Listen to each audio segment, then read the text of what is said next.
Okay, so our next age range is 7 through 9. And the first thing we're going to talk about is a caregiver tip, which is to correct wrong information, to talk about sexual health, sexuality, and relationships. It teaches your child that they can come to you for information, and not talking about sexuality may make your child more likely to believe the stories they hear from others. Our first myth is for the physical and sexual is that masturbation and orgasming is bad and wrong. But the fact is that masturbation and orgasming is normal and okay. Our next myth is that exploring one's own body is bad and wrong, more in a social sense, like attraction, versus the fact, which is exploring their own body and their attraction is normal and okay. It's okay for them to do social exploring. Crushes are happening for the first time. They're wondering what is attraction, and they are saying, I think this person is cute, and they're wondering why they think they're cute. And it's important that when you talk about how when kids tell their family about crushes, parents usually ask the boys, do you have a girlfriend? And the girls, do you have a boyfriend? And it's important not to do that because that is already enforcing those social norms and expectations from society. It's also funny when you see a dad say to their daughters, you shouldn't have a boyfriend, versus their sons, they're like asking them, why don't you have a girlfriend? And so it's important to be lenient and accepting of the child no matter what. They don't have to be in a relationship. They don't have to not be in one. It's their choice, and it's important to give them the grace to explore socially what that is. Our cognitive myth is that you should think that using sexual terms are bad, and using bathroom vocabulary is wrong. But the fact is that sexual terms are not bad, and neither is bathroom vocabulary. It's important your child needs your help to learn that all the information, because they're getting information from all kinds of people, their family, friends, teachers, and the media, and they're starting to find out what they know. So it's important to be that askable adult that we're going to talk about a little later. As Taylor said earlier, that their body is their own, and no one can touch it without their permission. And it's important to inform them about the difference between good and bad touch. And this may help children be more likely to tell a trusted adult that someone is touching them the way that they shouldn't be. It's also important to give the correct terms for body parts, including genitals and reproductive organs. So you have penis, anus, vulva, labia, clitoris, ovaries, etc. Knowing the correct names for body parts promotes body positivity and self-confidence, and it increases the caregiver and child communication. It also gives them the language to talk to a trusted adult about sexual abuse that has happened. It's also important to start talking about how reproduction happens, and also to teach them about other basic information about body changes during puberty, because that'll be happening at the end of the next stage.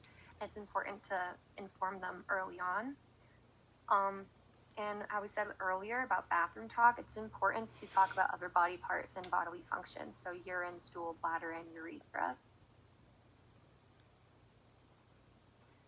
It's also important to talk about how important hygiene and self-care are when they start puberty, which again will happen at the end of the next stage. As you see in the picture on the left, and on both pictures on the top, there are a lot of resources to teach kids about sex education and celebrating their body and what the words mean. And so there are a lot of resources out there for caregivers to use. Our next ages are 10 through 12. And the caregiver tip is that menstruation and nocturnal emissions, or wet dreams, can be scary and confusing for children. So talking with your child beforehand can help make it less scary or confusing. And it's also important to try not to give a job or chore based on your child's gender. Gender discrimination can and will begin at a very young age. Our first myth is that menstruation and nocturnal emissions are nasty to talk about. However, the fact is that menstruation and nocturnal emissions are normal and healthy and should be treated as such. Our social myth is that the influence of the caregiver on sexuality is stronger than that of their peers, so they will come to the caregiver first. However, the fact is that friends and other children have more influence on their decision making.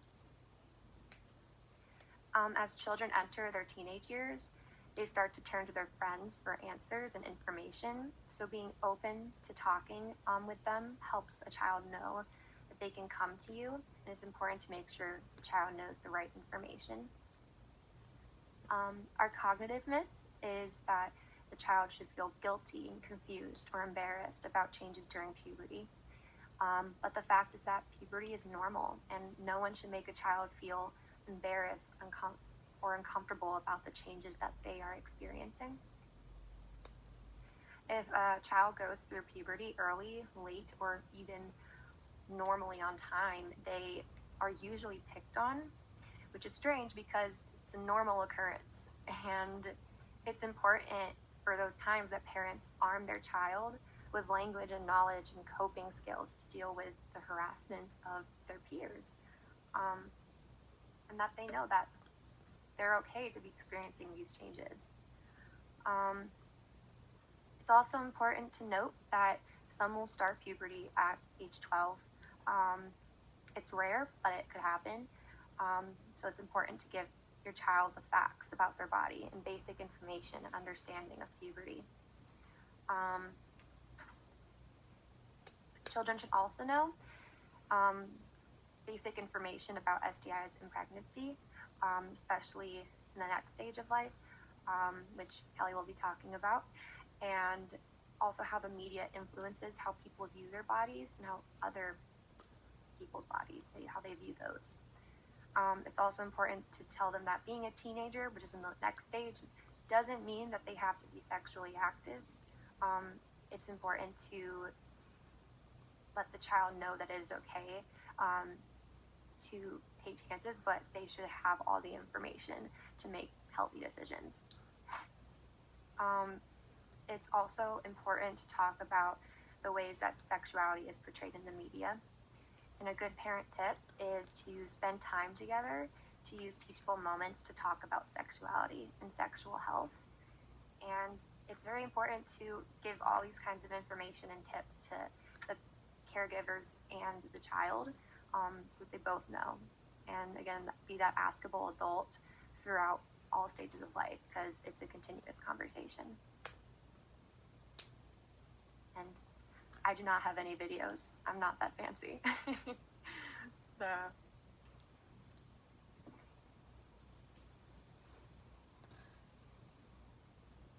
Hi. So within the stages of ages 13, 14, and 15, this is a key age when a child, again, can choose to be sexually active. So providing them with the information to make healthy choices and healthy decisions is very important. So sexual education, it should be taught without assuming gender, because it can isolate individuals who don't identify with their biological sex assigned at birth. It's really important to talk about this, because there's more way to engage in sexual behaviors and even intercourse besides a man and a woman. So just giving your child the information so where they can use safe sex practices, and also just not feeling just the social construct of gender as well, and engaging and experimenting and kind of identifying that gender identity on how that can still be influenced during this stage.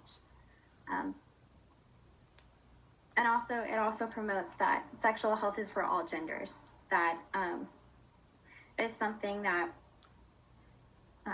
is important to talk about, and using inclusive language can promote safe sex practices and even just of building body positivity as well, that someone's biological sex assigned at birth does not determine their sexual activity or behaviors. So moving on with the physical and sexual development, a common myth is individuals with a vulva experience pain the first time they have sex due to hymen breaking. This is not true. The fact is that hymen tissue is usually worn down and does not cause pain. Bleeding may be from little lubrication or other medical needs. So it is very common of a teenager just not knowing the use of lubrication and just being excited to try and being sexually active with someone that there may be tearing and there may be bleeding. Unwelcome pain and blood is never to be expected while engaging in a sexual activity. It is not a natural part of sex. So informing your child on how to be safe, and even just, this is a common myth that a lot of people believe even today, so just knowing this information on how to promote positive sexual health. Within the social development during this stage, attraction and sexual experiences with the same sex determine sexual orientation. Again, this is not true. Someone may pursue romantic relationships, whether experimental and social, but behaviors do not define sexual orientation. So again, moving to the experimental within relationships, that can be figuring out what are your likes and dislikes, what are your turn-ons and turn-offs, just exploring that through your sexual behavior, but that is separate from sexual orientation. Someone may have an emotional and a sexual attraction to someone, but that doesn't define their gender identity. It is both separate. Within the cognitive stage, a myth is that teens don't think about sexual fantasies before talking to their caregivers about sex. Obviously, this is not true. Just learning with the process of development, even through puberty, this is something that's really elevated on a teenager's mind. So the fact is that they do have increased concerns about sexuality, sexual experiences, and may masturbate due to hormonal changes. So just the peak of all these changes too, and with hormones and having more increased concerns on what it means for them to express their sexuality, whether they are sexually active or not, or the way that the clothes that they wear, or the way that they express their gender as well, is very key within this developmental stage. They do look during this stage around their peers and within the media as well on how to identify with themselves. And a way to do that is to engage in sexual behaviors and kind of figuring out who they are.